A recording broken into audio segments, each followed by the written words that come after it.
नमस्कार दोस्तों, मैं अमोल और पीएससी एक्सपर्ट में आपका स्वागत है। जर्नी आगे बढ़ाते हैं हिस्टोरिकल बैकग्राउंड ऑफ कॉन्स्टिट्यूशन की और चलते हैं 1793 के एक्ट में। जी हाँ, ये चार्टर एक्ट था 1793 का, जो पहला चार्टर एक्ट था जो 1793 में यहाँ आया था।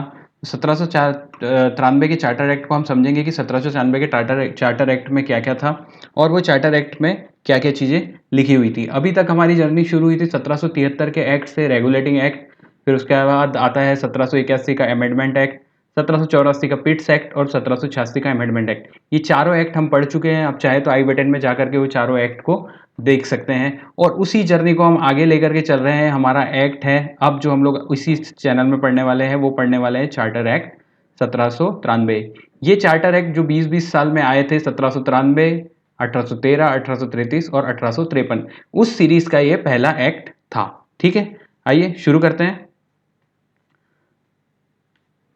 हम लोगों ने पिछले इसमें पढ़ा था कि जो कॉर्नवालिस थे उन्होंने क्या किया था। कॉर्नवालिस ने एक डिमांड रखी थी कि मुझे पावर में ऐसी ऐसी चीज़ें चाहिए, मुझे कमांडर इन चीफ भी बनना है और गवर्नर जनरल भी बनना है। दोनों की पावर आप गवर्नर जनरल में करके दे दो तो मैं आपका गवर्नर जनरल बनने के लिए तैयार हूँ।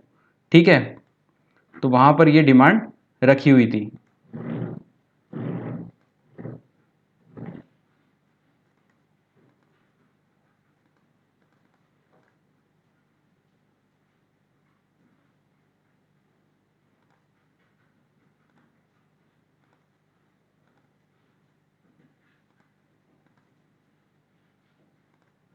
वहाँ पर ये डिमांड रखी हुई थी। तो जैसे ही ये नियम बना कि भाई दोनों की पावर गवर्नर जनरल और कमांडर इन चीफ की पावर गवर्नर जनरल में ही रहेगी, वो कॉर्नवालिस की पावर आगे सारे गवर्नर जनरल में कंटिन्यू रहेगी। ये प्रावधान इस एक्ट में कर दिया गया कि वह पावर आगे भी सभी में कंटिन्यू रहेगी। ठीक है, अब इन एक्ट का सबसे जो मेन प्रोविजन रहेगा कि 20-20 साल के लिए कंपनी के चार्टर को रिन्यू करके दिया जाएगा कि आप भारत में ट्रेड कर सकते हैं। और मोनोपोली में ट्रेड में किसका, कंपनी का, जो 20 ईयर्स के लिए है, वो इनका पावर और बढ़ा दिया गया। मतलब इन लोगों की टर्म्स को कुल मिला के एक्सटेंड कर दिया गया।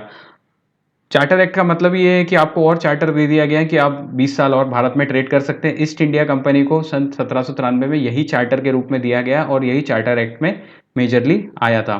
ठीक है, अब इसमें जो सबसे इंपॉर्टेंट जो किया गया वो ये था कि जो कमांडर इन चीफ था जो पहले हुआ करता था, वो गवर्नर जनरल की काउंसिल का मेंबर नहीं होगा जब तक कि उसको अपॉइंट नहीं किया जाए। मतलब गवर्नर जनरल की काउंसिल में कमांडर इन चीफ उनका मेंबर नहीं होगा। अगर वो अपॉइंट करते हैं तो ठीक है, अपॉइंट नहीं करते हैं तो वो किसी भी प्रकार से कोई मेंबर वहां पर नहीं होगा। ठीक है, अगले पॉइंट के बारे में बात करते हैं। देखिए, अब भारत में काफ़ी समय उन लोगों को हो चुका था, यहाँ से काफ़ी सारा एक्सप्लॉयटेशन वो लोग करना शुरू भी कर दिए थे। तो वो एक्सप्लॉयटेशन पे अब सरकार का यही था, आपके कर्मचारियों को पे आप अपने रिवेन्यू से करोगे और उसके बाद जो आएगा 5 लाख पाउंड, 5 लाख पाउंड आप ब्रिटिश गवर्नमेंट को भेजोगे सालाना। 5 लाख पाउंड बहुत होता था उस समय। तो 5 लाख पाउंड उन लोगों को बोलने कह दिया गया कंपनी को कि आप अपने एक्सपेंसेस खुद निकालो, पूरे एक्सपेंसेस अपना खर्चा निकालो, अपने कर्मचारियों को पेमेंट दो और उसके बाद साल भर का आपका ये टारगेट रहेगा कि 5 लाख पाउंड आपको ब्रिटिशर्स को देना पड़ेगा। ठीक है, तो इस एक्ट में यही प्रावधान था। तो 1793 के एक्ट में इतने ही प्रावधान इसमें थे। इस प्रावधान को हम लोग समझ चुके हैं। आगे हम लोग इसको देखेंगे कि और भी एक्ट जो आए थे। अब इसके बाद सीधे आएगा 1813 का एक्ट। वो 1813 के एक्ट में क्या था और क्या वहां पर डेवलपमेंट हुआ। तब तक के लिए सब्सक्राइब करिए चैनल को, बने रहिए। धन्यवाद।